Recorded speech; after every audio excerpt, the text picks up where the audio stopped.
How's it going, everyone? This is DJ Lewis Love. You guys remember me by that name? DJ Lewis Love. Yeah, I used to be a DJ, man. Most of you probably know me from covering movies as Nerd Lecca or whatever. But hey, I'm getting back into the mix. And this channel right here, we're starting it off. We want to get all the interviews of the old school legendary DJs and the new school future legend DJs or whatever you want to call them. But I'm going to start off today with someone I really, really know and respect. He is a legend. He is worshipped in LA and a good friend of mine. I'm so happy to have kept him as a friend, even though we kind of disconnected for a while, reconnected. But hey, friends always connect back together at the end. It's DJ Ron D. Core. What's up, homie? You like that intro? I love your intro, by the way. Thank you. As always, it's good to talk, like you said, it's good to talk to a good friend, an old school friend. Old school friend, man. And I actually found this. It's a tape we mixed, Love Core. I have no idea what number it is, but I hope you guys can see it. It's a red Love Core. Other sides, it's Ron D. Core, Lewis Love. Do you have any idea which one this is? No? The red, you know what? That might be part one. All right. Well, this is the OG, probably worth $100,000 by now. I put my kids through college.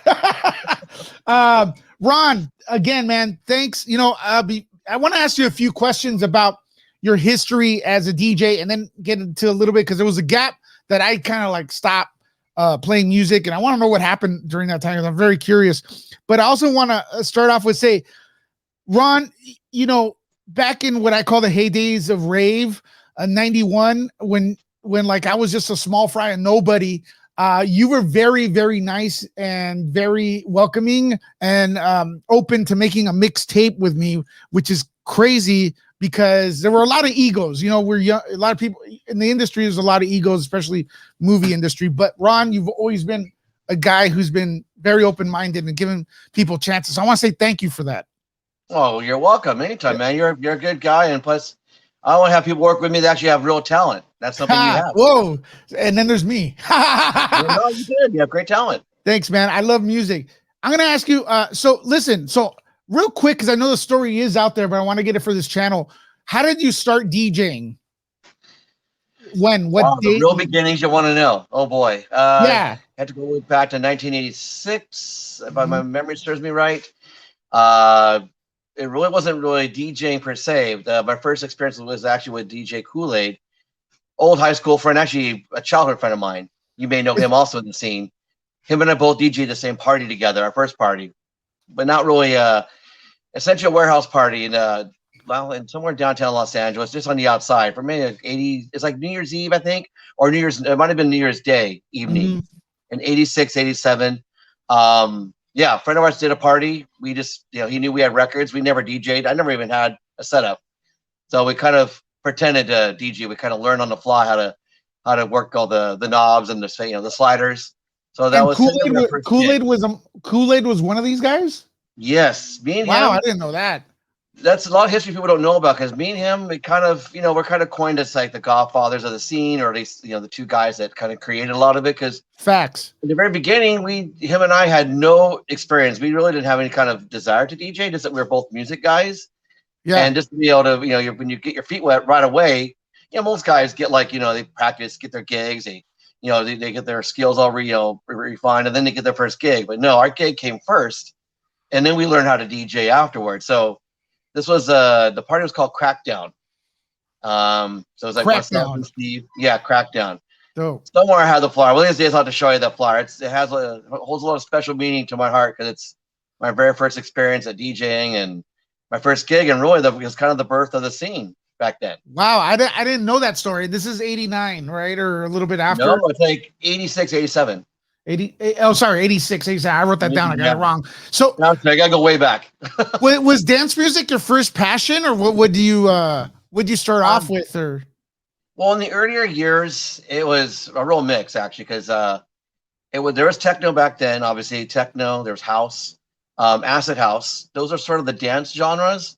Yeah. So we also mixed a lot of soul, a lot of funk, a lot of early hip hop, disco. All these genres were mixed together actually in the same set. So you really heard electronic music mixed in with some of the more traditional, like earlier stuff. A lot of people don't know. I'm sorry, and also industrial. Forgot. Yes. Industrial. You also mentioned one thing in one of your interviews is what is it? Electronic it's not ED, it's EBM. Yes, Or, EBM. What Not is that? mistaken with the EDM. Yeah, EDM. Look, EDM is the word is like you know, it's the word of the hour. You know, I think a lot of this scene, like they get a word that comes in, and then after a few months, they're like, "Hey, let's call it something else." Whatever. I don't know. Whatever. But what is EBM? EBM, the acronym stands for Electronic Body Music, and that's essentially a term coined by Nitsa Reb. You may have heard of them, industrial band. Yes, so it is It was industrial. really, to kind of like shorten the term, it was more of a dance version of industrial music. Industrial is very abrasive, very harsh sounding, very dance floor unfriendly. So EBM was sort of the answer to that. They kind of made tracks more of a repetitive dance beat that actually had more of a sort of like a techno beat to it. But that's kind of what they encompass by putting those sounds together. And you know, years later, it's even today they're still actually little by little even bringing back the genre, believe it or not. And are you from LA originally? No, I'm actually all Orange County. I've basically from Huntington Beach. Area. Yeah. So I want to ask you this because I've always been curious because I'm from like more of the Los Angeles area, right? That's Hollywood. And like when I started DJing was you know, around that same time, maybe 84 with what's it called? Radio Shack turntables and stuff like that. Cause you know, we don't know. But hey, I love those Radio Shack realistic. But we always had like the crowd, like kind of like I'll bring it up like it's no secret. The Latin kids danced more, but what always shocked me is that when you go to the raves, there's a lot of white kids, right? Yeah. And it's like, and you always get like white kids are more like into rock, especially back then. Yeah. Isn't that could you explain how that happened a little bit? Because usually you do the stereotype is like white kids rock, Latin kids hip hop, and also too, you're forgetting white men can't dance either. Yeah, but they can. See, that's the thing. They can. I'll attest to that. That's the thing. You're right about that because you're right. In the earlier years, it was very separated. You know, there's a few factions because there was the white kids, there was also the Latin scene, there was also the gay scene. So you had really all those scenes. At one time, they were completely separate. But it took until 91, I say 92, when we really started to see the coming together of all the scenes. I mean, the gay scene, the white scene, the Hispanic, Latin. Yeah. You name it. We all essentially, that's at one point where we actually all got together. But yeah, it was very separated at one point. And the reason I bring that up is because I feel that music is culture and it all leads up to perfect what we're talking about is because we were separated. And in 91, we were part of that wave, that magic that there's really not that much documentation about if you look, because there weren't any of these where you could take 1,000 pictures for everything. There's very crappy video pictures. 91 Melrose, we were there. Dude, could you explain that scene where like all the cultures got together to dance, dude? That was awesome. It's hard to explain. I mean, I guess I kind of had this talk with a customer recently, and we were talking about like how, you know, like, well, fast forward to today. I want to kind of compare today to back then. Today seems more like where people are sort of more broken up and more fractured today than we've ever been. But you go back in the early years of our scene really wasn't just music. It was music, it was culture, it was just the overall good vibe. It was also a chance for escape for a lot of people that looked different. So, you know, there's people that didn't fit in. You know, there was you know, it didn't matter what you were, if you're, you know, part of the gay scene, or if you're part of like, you know, the nerdy type, or if you're just someone that was more of an introvert and you didn't go out much. You know, the goth kids, industrial kids. I mean, these are all a lot of times people punkers that were like, there. you know, we saw punkers, punk rockers. But you're right. You know, punkers, and myself, I'm from a metal scene, so I was a metalhead previously. But yeah, it was the one scene that was very accepting, even though it was very underground. You know, the only people that really wanted to take us down was the police, right? So the police. So that was our only enemy. But within ourselves, we were kind of like very together, but also very secretive. You know, we were welcoming. If anybody wanted to come dance or hang out with us, no one got turned away. Everybody was welcome at the door. Everyone was welcome on the dance floor. That's kind of what the scene really, in my opinion, has created a lot of magic and brought a lot of people together that normally would never have hung out or even talked to each other if it wasn't for the scene. That's 100% facts. It was a scene that united everyone. It was all about the music. And I feel like a lot of us that experience that, we see it today's generation, all the separation, like you said, of like people not accepting the LGBTQ plus community and stuff. We kind of don't get that because we grew up accepting it with the raves. So this whole thing to me is like, really, that person is gay, so you don't accept them? It's kind of weird to me because we were always accepting. That was the rave scene, and I feel like we did fight against what they call the man, with the police breaking up the parties after a while. We were rebels, but man, and they stereotyped us, right? They wanted to say raves were all drugs and this and that, and that wasn't the case from what I saw, right? They exaggerated. No. Well, unfortunately, it's an unfortunate, intricate part of the scene. It's only like a byproduct, but it wasn't the purpose of why we got together. It was really just the music and the fact that we're in these, undisclosed locations that were really, most of the time, were unsafe to be in. I mean, it's more of a thrill, right? We all have that thrill of like knowing we could get, in trouble. That thrill you could get hurt, or that thrill that like, we're doing something we shouldn't be doing. But that all always added to that whole that lure of the scene. And then somewhere in there, I got a job at DMC Records over there on Melrose, which was a dream job for me. And then you came in shortly after that, I believe. If you remember Melrose, if anyone remembers Melrose, that was the mecca of rave, in my opinion. Maybe there was something else, I don't know, but there were like 3 record stores there. Everyone looked awesome, most beautiful people ever. Yes. Ron, do you remember when you started at DMC? Because I don't remember what exact time. I don't remember the exact. Well, also, I think I started when you had already been there. So yeah, I mean, I had, besides knowing Larry and Barbara, but I knew you, which kind of helped me get in there. I'm guessing 92, probably early 92ish, right? Yeah, I think early 92 is when I was working there. And I believe you and I worked together for about maybe almost a year, I think, or so. Yeah, time flew. Over a year together. Time flew. And then you had, I think before that, people were making mixtapes, and you had that massive tape that I don't even know. It seemed like you sold 100,000 of these, were the DJ Dan, Ron Decor. What was the name of that tape? DX2. DX2. Okay. Yep. There was one DX2 part 1, 2, 3. Yeah, there was 3 volumes of that series. How many could you disclose how many of those you sold? That's a hard number to extrapolate because I mean, okay, from the Dr. Free Cloud front, I mean, I could say with a pretty good confidence that we may have sold 50,000 or more of those tapes over time. Damn. Because they never stopped selling. And then Dan had pressed his own. He was selling them as well. So him and I were both going at it head to head, but hitting different spectrums of the sales to like all over the country, other countries. I mean, really the guy to talk to is Ken at Pure Acid. I mean, that would be a great number because I can only imagine how many we sold to him that he sold out of the parties. And that's really the main number between him and our shop. We're probably the 2 biggest sellers of mixtapes. But those, by far, you're not probably too far off in 100,000 number. Oh, well, man, that's just an educated guess. I get people requesting Lovecore all the time. I'm like, people from Mexico, from Spain, they're like, are you Louis Love? Because I go by Louis Leca on my Facebook. But the social medias have made the world much smaller and kind of dumber, but some of the stuff is good. Look, I could talk to you forever, but let's move a little bit more forward because I see a lot of vinyl behind you, right? And about 90, I don't even remember, 98ish. I kind of like left the scene a little bit because I always loved the music, but I was sick of the promoters ripping people off, not really respecting the DJs. Not that it's not a thing about the ego, but it's like, replacing. I saw a lot of like great DJs getting replaced by the security guard. I just bought a few records, you've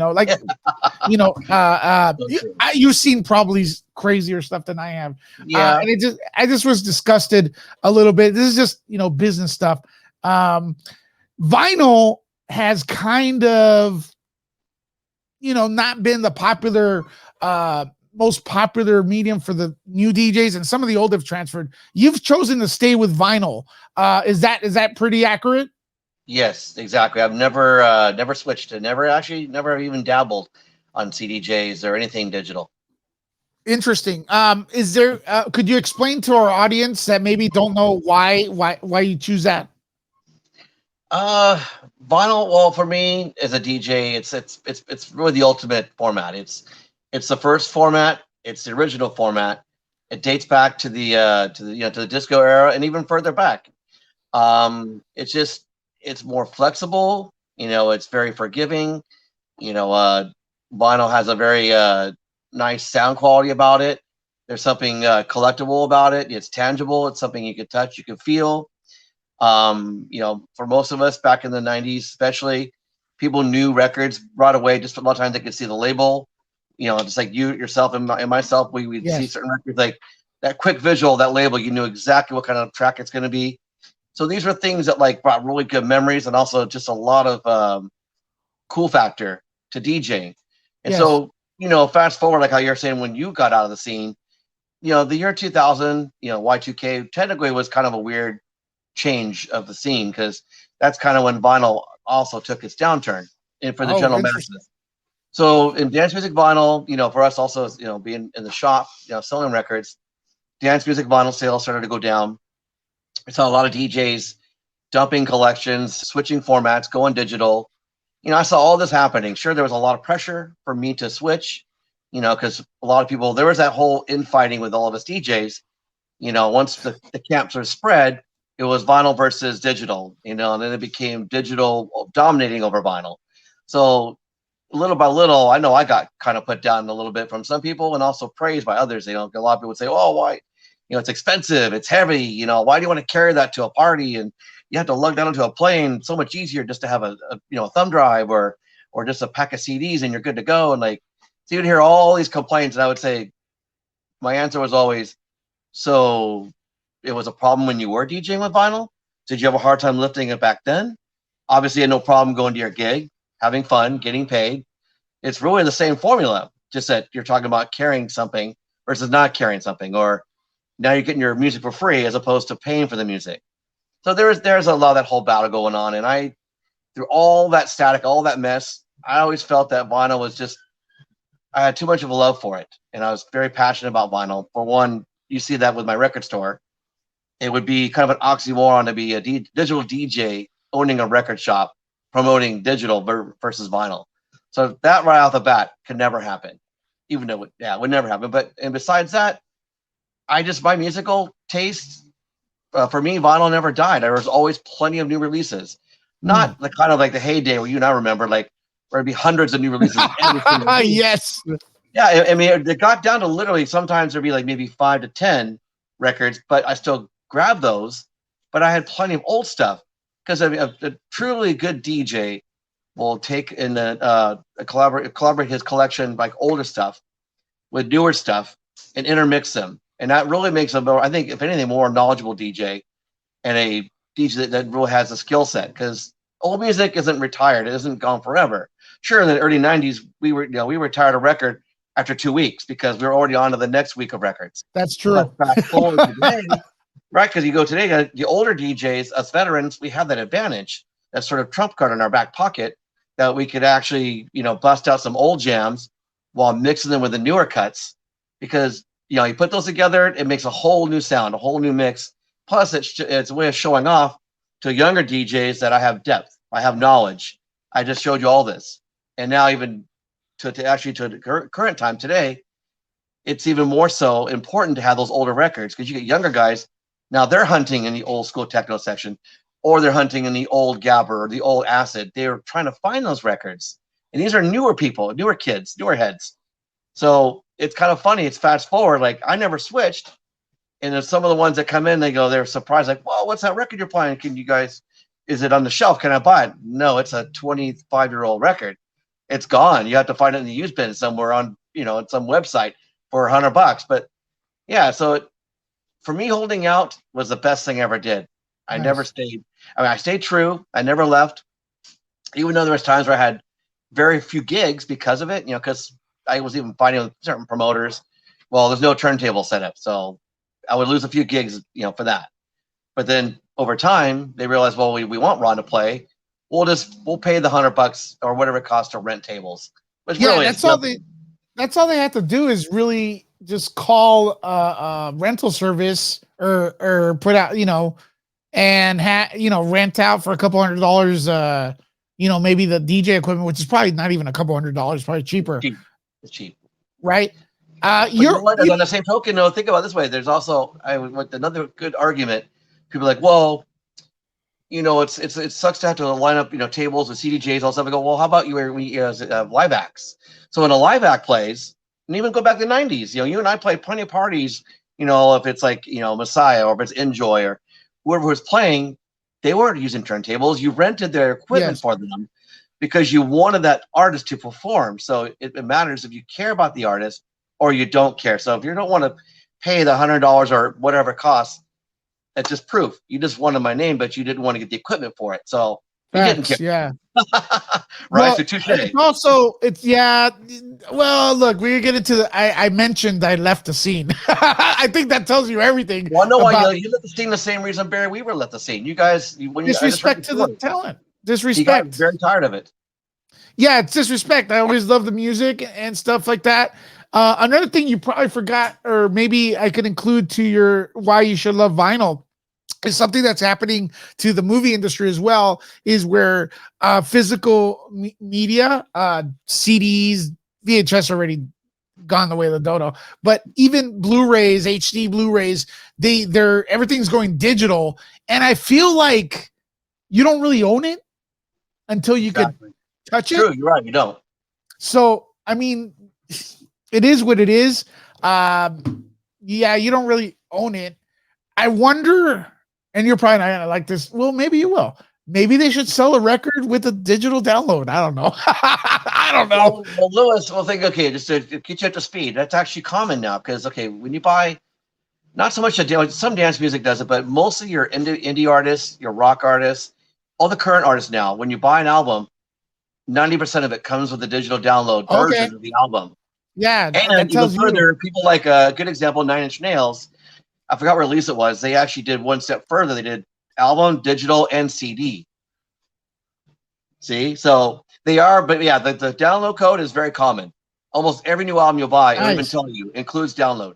I think this is a very good time to I want you to, because you just moved. I actually have your store in the background, the new vinyl, and I try to get the Free Cloud logo in there, which is awesome. In there as well. Where could people go to visit you?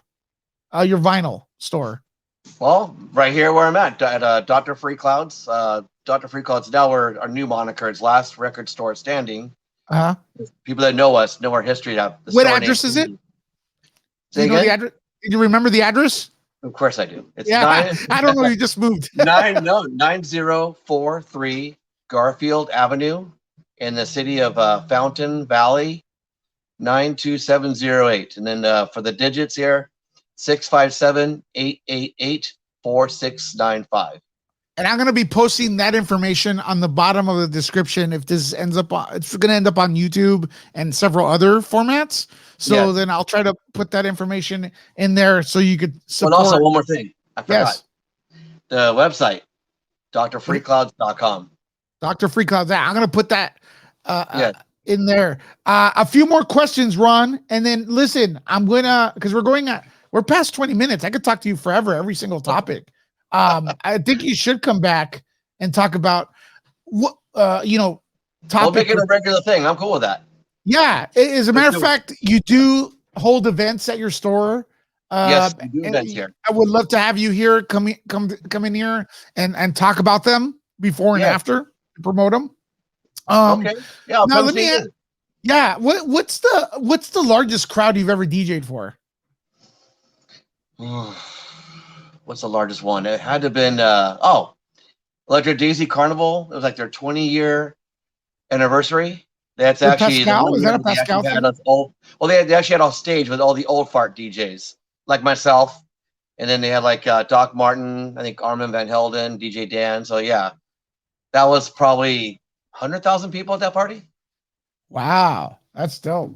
That's dope. I'm still mesmerized. I could not believe how many people were staring at it. That was a massive, massive crowd.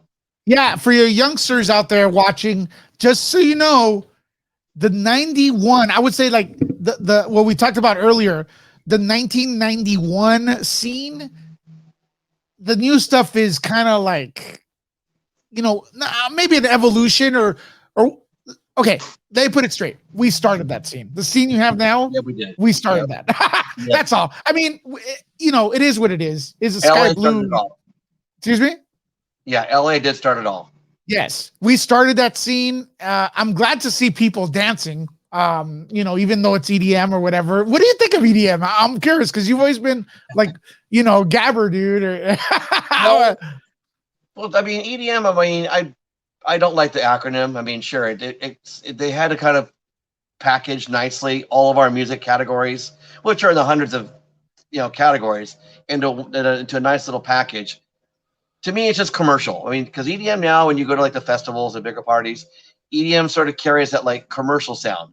It's kind of like when if you and I say like a certain kind of like I don't know, there's a certain kind of funk or a certain kind of like disco or certain genres back in the day, there was always a commercial element of it.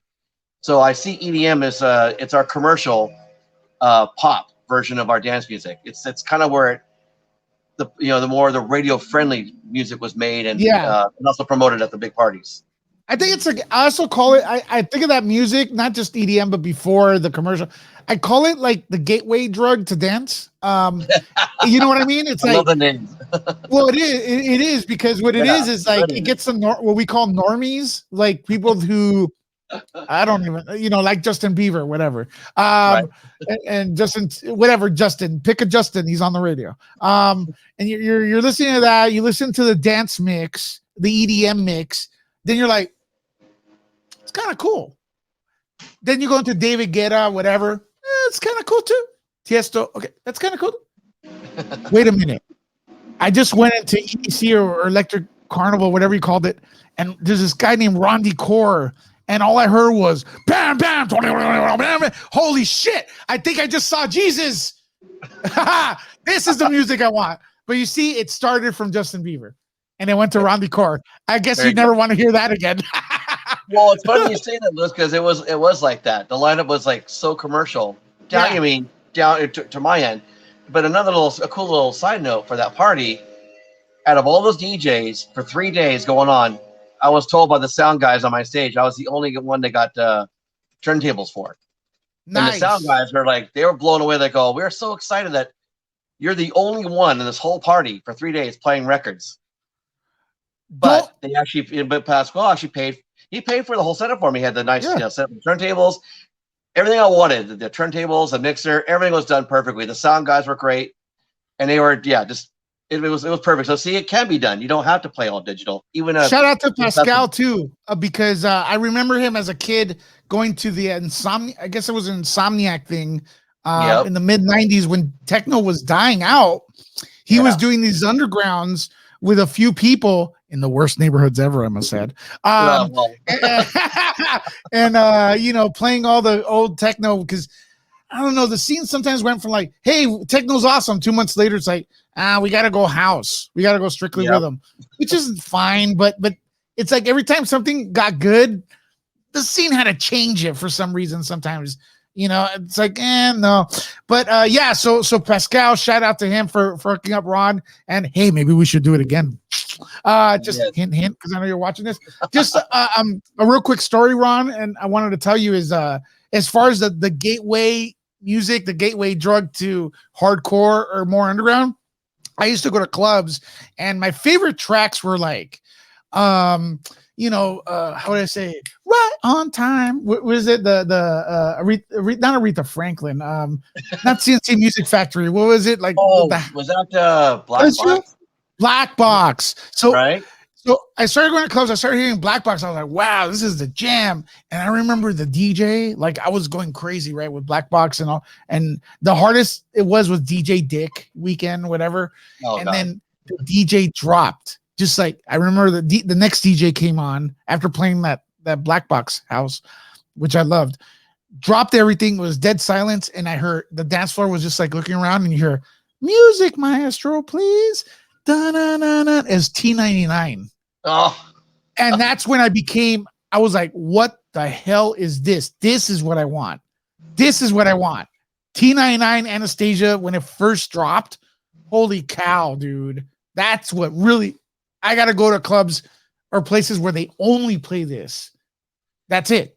And that's the gateway. The gateway music drug for me was T99. Well, you're right. That one song was definitely the kickstart of our scene, or at least for the ravier part of the scene. Yes. So I've been a little bit commercial, this and that. But Ron, we're hitting up a half an hour here. I want to make sure YouTube even it will allow this long. But I want to thank everyone for watching, and I want to give you the last word, Ron. Anything else you want to add to our interview? I don't know.